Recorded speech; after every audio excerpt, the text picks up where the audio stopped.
6 years from now, your Social Security check is getting cut. Not maybe, not possibly, by law. The money runs out, and every single person collecting Social Security gets roughly 23 to 28% less than what they are receiving today. That is not some internet rumor. That is not some scare tactic from a political ad.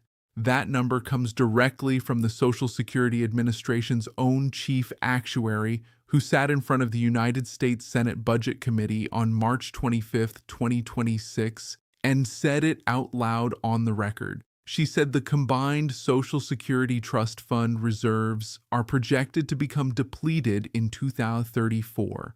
At that time, 81% of scheduled benefits would still be payable. Let me translate that for you.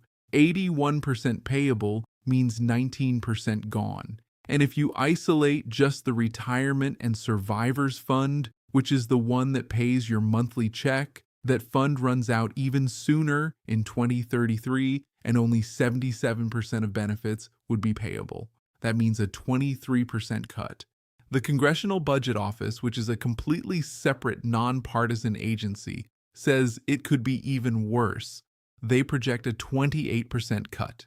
So depending on whose math you trust, you are looking at losing somewhere between a quarter and almost a third of your Social Security income in approximately 81 more monthly checks from right now.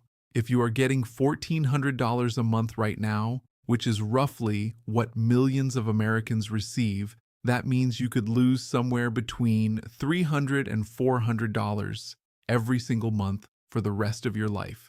And if you think Congress is going to swoop in and save the day at the last minute, let me tell you what the chief actuary also told the Senate. She said the last time Congress actually did anything meaningful about Social Security was 1983. That is over 40 years ago. 40 years of talking, 40 years of hearings, 40 years of proposals and commissions and town halls, and absolutely nothing has been signed into law to fix this problem. So today, I am going to break down exactly what is happening with your Social Security money. I am going to explain why the trust fund is running out so much faster than anyone predicted. I am going to walk you through the actual proposals that were presented to the Senate so you know what might be coming. And I am going to tell you what you can do right now to protect yourself, because waiting for Congress is not a strategy. Stay with me through this entire video, because there is one critical detail about how Social Security is funded that almost nobody understands, and once you hear it, you will finally see why we are in this mess and who is actually responsible.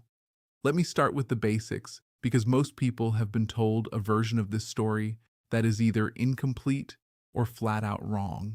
Social Security is funded primarily through FICA payroll taxes. If you work a job, you pay 6.2% of your earnings towards Social Security, and your employer pays another 6.2%. If you are self-employed, you pay both halves, which is 12.4%. But here is the part they do not emphasize. There is a cap. In 2026, you only pay Social Security tax on the first $18,500 of your earnings. Every dollar you make above that amount is completely exempt from Social Security tax. So what does that mean in real life? It means a school teacher earning $60,000 a year pays Social Security tax on every single dollar of every single paycheck for the entire year. But a tech executive making $1 million a year stops paying into Social Security sometime around the end of February or early March. For the remaining 9 or 10 months of the year, that executive pays nothing into Social Security while the teacher keeps paying all year long. And it gets worse. People who make their money from investments like capital gains, dividends, and stock options do not pay Social Security tax on that income at all. Zero. So a hedge fund manager pulling in $50 million a year from investments could be paying less into Social Security than a nurse making $70,000. This is not speculation. This is exactly what the chief actuary of the Social Security Administration explained to the Senate. She said that between 1983 and 2000, average earnings for the top 6% of earners rose by 62% more than inflation, while average earnings for the other 94% rose by only 17% more than inflation. What that means is that a massive amount of income shifted to the very top where it is not subject to Social Security tax. When the 1983 reforms were designed, the assumption was that 90% of all wages in America would be subject to the payroll tax. That was the number that made the math work. That was supposed to keep Social Security solvent for 75 years. But because so much income has concentrated at the top, that percentage has dropped significantly. Less money is coming in relative to what needs to go out. And that single factor is one of the biggest reasons the trust fund is running out almost 30 years sooner than the 1983 projections predicted. Now, you might have heard politicians and commentators say that the problem is demographics.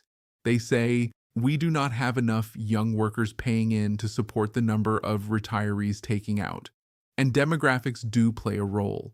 In 1955, there were 8.6 workers paying into Social Security for every one person collecting benefits. Today, that ratio is 2.7 to 1. By 2040, it will be 2.3 to 1. People are living somewhat longer and having fewer children. That is real. But here is what the chief actuary actually said when pressed on this. She confirmed that earnings inequality is a major driver of the shortfall, not just demographics. The senator from Oregon laid it out clearly during the hearing. He said his constituents were surveyed and 95% supported raising the cap on Social Security taxes.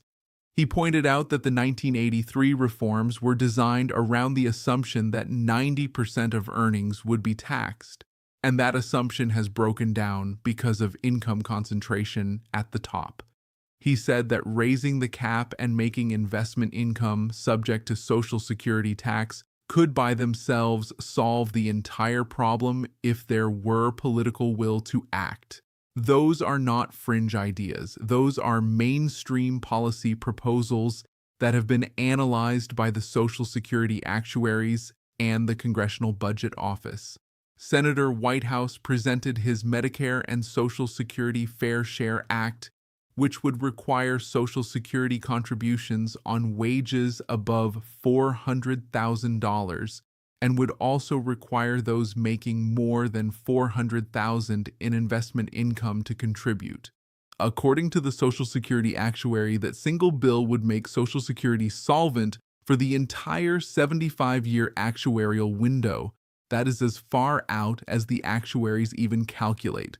On the other side, Senator Cassidy presented a different approach. He proposed creating a separate investment fund seeded with $1.5 trillion that would be invested in diversified assets similar to a 401k.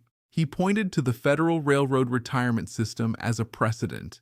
In 2001, Congress allowed the Railroad Retirement Trust Fund to be invested in a diversified portfolio, and since then, that fund has grown and remains solvent. Every Democrat who was in Congress at that time voted for that bill. Cassidy's argument is that this approach avoids both tax increases and benefit cuts by generating investment returns to fill the gap.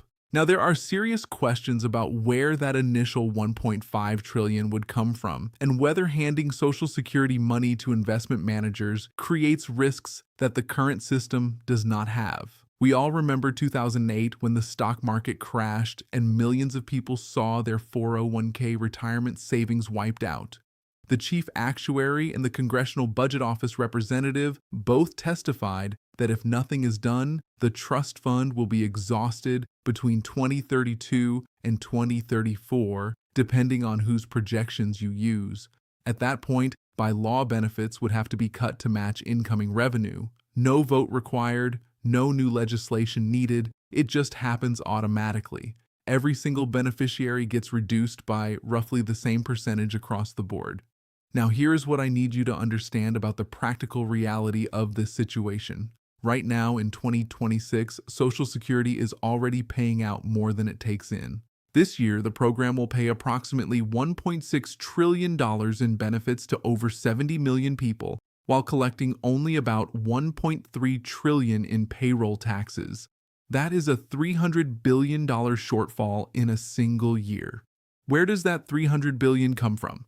It comes out of the trust fund. The trust fund currently holds roughly $2.6 trillion. If you are pulling $300 billion out every year, and that gap is growing, the math is not complicated. The money runs out. And on top of the structural funding problem, the Social Security Administration itself is in crisis.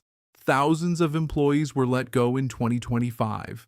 Regional offices were cut. People calling the National 800 number have experienced wait times ranging from 1 to 6 hours. People with scheduled field office appointments made 2 to 3 months in advance are showing up and waiting 2 to 4 hours to speak with someone. Applications that should be processed in under 30 days are taking 3 months or longer, or the agency simply does not have the staff to serve the people who depend on it. There are a few other things happening right now that are going to make the trust fund situation worse when the next trustees report comes out later this spring. Tariffs are increasing costs, which will push the cost of living adjustment higher, meaning larger benefit payments going out. The legislation passed last year, which included a new tax deduction reducing taxes on Social Security income for seniors. 65 and older sounds great for your wallet today, but the Social Security actuaries have confirmed it will cost the trust fund $168.6 billion over 10 years and move the insolvency date forward by approximately 6 months.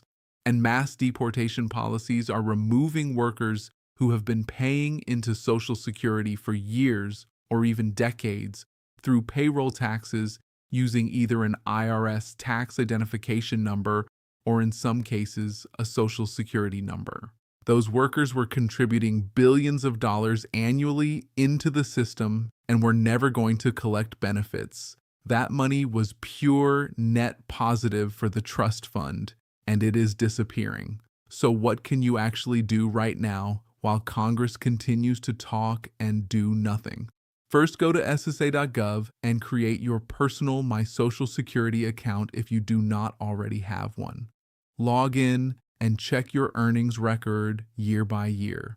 Make sure every year of your work history is accurately recorded because your lifetime benefit is calculated from that record. If there is an error or a missing year, it will reduce your benefit for the rest of your life, and you may never notice unless you check. Second, understand where you stand relative to the bend points and the 35-year calculation. If you have fewer than 35 years of earnings, you have zeros dragging down your average. Even modest part-time work replacing those zeros can significantly increase your monthly benefit, especially at the lower bend point where you get 90 cents back for every dollar. Third, if you are between 62 and 70 and trying to decide when to file, understand that every month you delay increases your benefit. From 62 to your full retirement age, you are taking a permanent reduction for filing early. After full retirement age, you earn 8% per year in delayed retirement credits up to age 70. If you can afford to wait even a year or two, the math usually favors waiting. But do not wait past 70 because your benefit stops growing. Fourth, pay attention to the earnings test if you are collecting Social Security before full retirement age and still working. In 2026, if you earn more than $40 per month, $1 of your Social Security gets withheld for every $2 over that limit. In the year you reach full retirement age, the threshold rises to $5,430 per month, and the withholding drops to $1 for every 3 over. This is not a permanent loss. The withheld amount gets credited back to you after you reach full retirement age in the form of a higher monthly benefit going forward. But if you do not plan for it, the temporary reduction in income can be devastating. Fifth, be aware that if you filed for Social Security before age 65, you will be automatically enrolled in Medicare Part A and Part B when you turn 65. Part B in 2026 costs $202.90 per month, and it gets deducted straight from your Social Security check. If you are still working and have employer health insurance, you can decline Part B, but you must do so proactively. If you do not and you later want to drop it, there is a process, but it requires action on your part. And if you delay Part B without creditable employer coverage, you face a permanent 10% penalty for each year you were eligible but did not enroll. Now, I want to be honest with you about something. None of what I just told you fixes the fundamental problem. The trust fund is running out. The proposals exist. Raising the cap so that high earners pay Social Security tax on all their income, just like you do, would solve the majority of the shortfall, according to multiple actuarial analyses. Making investment income subject to Social Security tax would close most of the remaining gap. These are not radical ideas. They are policy options that have been studied and scored and presented to Congress repeatedly for decades. The problem has never been a lack of solutions. The problem has been a lack of action. The same proposals that were discussed on March 25, 2026 are nearly identical to proposals discussed in 2024 and 2022 and 2015 and 2010 and 1997. The chief actuary herself said the math is simple. Either increase program income by about 1/3 or reduce scheduled benefits by about 1/4 or some combination. Congress and the administration need to act as they always have in the past. The question is whether they will. If this information was important to you, share this video with every person you know who collects Social Security or who will someday. Share it with your spouse, your siblings, your parents, your neighbors, your co-workers. The link in the description below this video will take you to a free resource where you can download a complete guide covering Social Security protection strategies, benefit optimization, and the latest policy changes affecting your retirement income.